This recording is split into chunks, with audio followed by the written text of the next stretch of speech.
அடுத்தபடியாக தியேட்டர் உரிமையாளர்கள் சங்க தலைவர் திருப்பூர் சுப்பிரமணியன் நம்முடைய இணைகிறார். அவரிடம் பேசுவோம். இணைப்பில் வந்தமைக்கு மிக்க நன்றி சார். இப்போ திரைத்துறையினருடைய கோரிக்கைகளை பரிசீலித்து இந்த தியேட்டர் விதிகளில் திருத்தம் கொண்டு வரப்பட்டிருக்கு. குறிப்பாக திரைப்படம் வெளியான நாளிலிருந்து ஒரு வாரத்துக்கு 7 நாளுக்கு 5 காட்சிகளுக்கு அனுமதி அப்படிங்கிற ஒரு உத்தரவு. அதே போல் இந்த சனி ஞாயிறு விடுமுறை நாட்கள், உள்ளூர் விடுமுறை நாட்கள், அரசு விடுமுறை நாட்கள், இது போன்ற நாட்களில் 5 காட்சிகளுக்கு அனுமதி அப்படிங்கிற உத்தரவும் வந்திருக்கு. குறிப்பாக இதுக்கு அரசு மற்றும் உரிமம் வழங்கக்கூடிய அலுவலருடைய அனுமதி ஒரு வாட்டியும் தேவையில்லை அப்படிங்கிற ஒரு விஷயமே இந்த உத்தரவில் இடம்பெற்றிருக்கு. உங்களுடைய முதற்கட்ட பார்வை.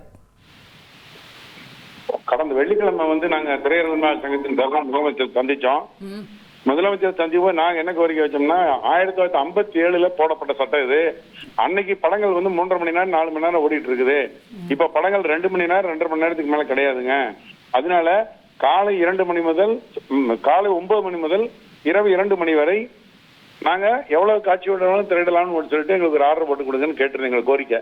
முதலமைச்சர் உடனடியே இன்னைக்கே தினசரி 5 காட்சி திரையிடலாம்னு சொல்லி உடனே ஆர்டர் போட்டு கொடுத்துட்டாங்க. எங்களுக்கு சங்கத்தின் சார்பாக மாண்பு முதலமைச்சர்களுக்கு எங்களுக்கு மனமார்ந்த நன்றி.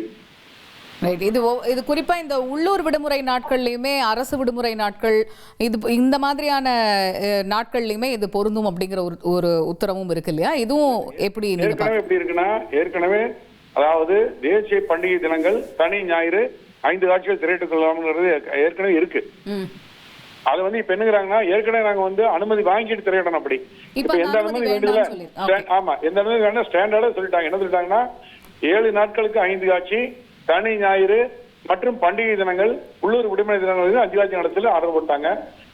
அதனால இனிமேல் நாங்க ஒவ்வொரு ட்ரிப்பும் லெட்டர் கொடுத்து அனுமதி வாங்க வேண்டியது இல்லை. அதனாலதான் நாங்க கோரிக்கை கொடுத்த உடனே உடனடியா நிறைவேற்றி கொடுத்த முதலமைச்சர்களுக்கு எங்களை மனமார்ந்த நன்றி தெரிவிச்சுக்கிறோம். உங்க தரப்புல இருந்து வேற என்னென்ன கோரிக்கைகள் முன்வைக்கப்பட்டது சார்? அது தொடர்பான பதில் முதலமைச்சர் ஆமா எங்க தரப்புல இருந்து நாங்க என்ன கேட்டிருக்கோம்னா, இப்ப தியேட்டர் பராமரிப்பு கட்டணம் 3 ரூபா 6 ரூபா இருந்துட்டு இருக்குங்க. அதை உயர்த்தி 5 ரூபா 10 ரூபாய் பண்ணி கொடுத்து கேட்டிருக்கோம். அதே மாதிரி மின்சார கட்டணம் கமர்ஷியல் நாங்க இருந்துட்டு இருக்கோம்.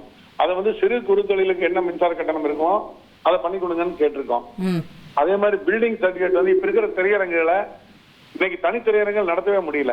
அந்த மல்டிபிளெக்ஸை மாற்றும் போது திரையரங்கனுடைய காம்பவுண்டுக்குள்ள நாங்க என்ன ஆல்டர் பண்ணாலும் பண்ணிட்டு பொதுப்பணித்துறையான சிங்கிள் விண்டோ சிஸ்டம் பண்ணி கொடுத்து கேட்டிருக்கோம். ஏன்னா இப்ப நிறைய வேரியஸ் டிபார்ட்மெண்ட்ல போய் நாங்க அனுமதி வாங்க வேண்டிய இருக்குது. அந்த அனுமதி வாங்குறதுக்கு வருஷ கணக்கில் ஆயிருது. அதனால பொதுப்பணித்துறையிலையும் மாவட்ட ஆட்சியர்கிட்ட அனுமதி வாங்கினா போதும் அப்படின்னு சொல்லி சிங்கிள் விண்டோ சிஸ்டம் பண்ணி கொடுங்கன்னு கேட்டிருக்கோம். இந்த மாதிரி நாங்க ஒரு 7-8 கோரிக்கை வச்சிருக்கோம் அரசாங்கத்திட்ட. நன்றி திருப்பூர் சுப்பிரமணியன். இணைப்பில் உங்களுடைய பார்வைகளை பகிர்ந்து கொண்டமைக்கு நன்றி. ட்ரெண்ட ஃப்ரெண்ட் ஆக்கிக்கோங்க. தந்தி டிவியின் சப்ஸ்கிரைபர்ஸ் அண்ட் ஃபாலோவர்ஸ் குடும்பத்துல நீங்களும் இணையுங்க.